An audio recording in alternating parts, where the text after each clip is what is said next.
membutuhkan Tuhan. Tuhan menciptakan manusia berbeda dengan ciptaan yang lainnya. Kita diciptakan dengan akal budi, dan itu menjadikan kita berbeda lebih daripada ciptaan lainnya.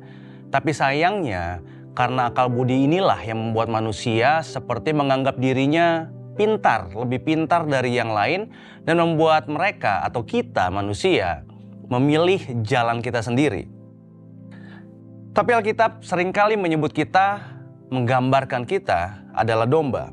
Dan jelas dari ayat-ayat yang ada, domba tidak dapat hidup tanpa gembalanya. Menjadi tugas gembala untuk menjaga domba-dombanya. Menjadi tugas gembala untuk membawa domba-dombanya mendapatkan padang rumput yang hijau dan air yang tenang. Dan menjadi tugas gembala juga untuk menjaga domba-dombanya dari bahaya. Gambaran hubungan gembala dan domba inilah menggambarkan kita, hubungan kita dengan Tuhan Yesus, Sang Gembala yang agung tersebut. Kenapa mesti domba yang menggambarkan kita? Karena domba lemah dan dalam bahaya tanpa gembalanya. Ya, domba badannya besar, tapi karena bulunya saja yang lebat. Begitu ada bahaya, larinya lambat. Sehingga dengan mudahnya domba menjadi mangsa yang empuk bagi para pemangsanya. Dan dengan jelas menggambarkan bahwa domba membutuhkan gembala untuk melindungi dan menjaganya. Lalu domba mudah melakukan kesalahan dan mudah tersesat. Udah ada gembalanya, sudah ada anjing penjaganya, tetap saja ada domba yang tersesat keluar dari kawanannya. Sehingga harus membuat gembala mencari domba yang tersesat tersebut. Yesaya 53 ayat 6 tertulis, "Kita sekalian sesat seperti domba. Masing-masing kita mengambil jalannya sendiri." Seperti domba yang tersesat dan mengambil jalannya sendiri. Sehingga jelas dari sini, Tuhan Yesus datang sebagai gembala yang agung di Yohanes 10 yang akan kita baca. Akhirnya menggambarkan kenapa kita membutuhkan Tuhan, Sang Gembala yang agung itu sendiri. Yang pertama, ayat 7 dan 8, Yohanes 10 ayat 7 dan 8. Maka kata Yesus sekali lagi, "Aku berkata kepadamu, sesungguhnya akulah pintu ke domba-domba itu.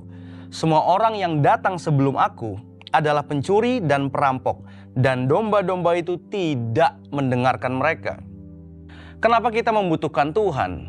Digambarkan domba membutuhkan gembalanya, karena dalam Tuhan ada suara tuntunan yang membuat kita tidak tersesat. Kita seringkali disesatkan sama pikiran kita, disesatkan sama hati kita, disesatkan sama apa yang kita baca dari apa yang kita tahu. Tapi di sini jelas tertulis bahwa suara Tuhan, suara Sang Gembala itulah yang menuntun kita. Sehingga dengan jelas juga kita mesti mengetahui bahwa suara Tuhanlah yang harusnya kita dengar. Karena dalam suaranya, di dalam Dia, ada suara yang menuntun kita untuk kita tidak hidup dalam kesesatan. Yang kedua, kenapa kita membutuhkan Tuhan? Ayat 9 dan 10 tertulis, "Akulah pintu. Barang siapa masuk melalui aku, ia akan selamat dan ia akan masuk dan keluar dan menemukan padang rumput. Pencuri datang hanya untuk mencuri dan membunuh dan membinasakan. Aku datang supaya mereka mempunyai hidup dan mempunyainya dalam segala kelimpahan." Menggambarkan bahwa dalam Tuhan ada penyediaan. Kita tahu persis bahwa hidup kita hari demi hari ada kebutuhan baik secara jasmani, rohani, kebutuhan kita dalam kehidupan kita. Di sini digambarkan bahwa Tuhan Sang Gembala yang agung itu sendiri, Ia yang akan menyelamatkan, Ia yang akan masuk dan keluar bersama-sama dengan kita, membawa kita ke padang rumput yang hijau. Dan akhirnya ayat 10 tadi tertulis bahwa mereka mempunyai hidup dan mempunyainya dalam segala kelimpahan. Tuhanlah alasan kita bisa hidup sampai hari ini. Penyediaannya tersedia buat kita, anak-anaknya, buat kita, domba-dombanya. Sehingga dengan jelas kita membutuhkan Tuhan. Kenapa? Karena penyediaan ada di dalam Tuhan, bukan di dalam yang lain. Dalam Tuhan ada penyediaan. Dan yang terakhir, kenapa kita membutuhkan Tuhan? Ayat 11 tertulis, "Akulah gembala yang baik. Gembala yang baik memberikan nyawanya bagi domba-dombanya." Dalam Tuhan ada penjagaan, perlindungan. Jaminannya apa? Dirinya sendiri. Yesus menjaminkan dirinya sebagai perlindungan buat kita. Dia mati untuk menyelamatkan kita dari dosa. Dia mati untuk menyelamatkan kita dari segala kesalahan kita. Karena apa? Di dalam Dia, penjagaan dan perlindungan kehidupan kita. Sehingga jelas bahwa bagaimana kita bisa hidup. Bagaimana kita bisa hidup tanpa tuntunan, kita akan ada dalam kesesatan.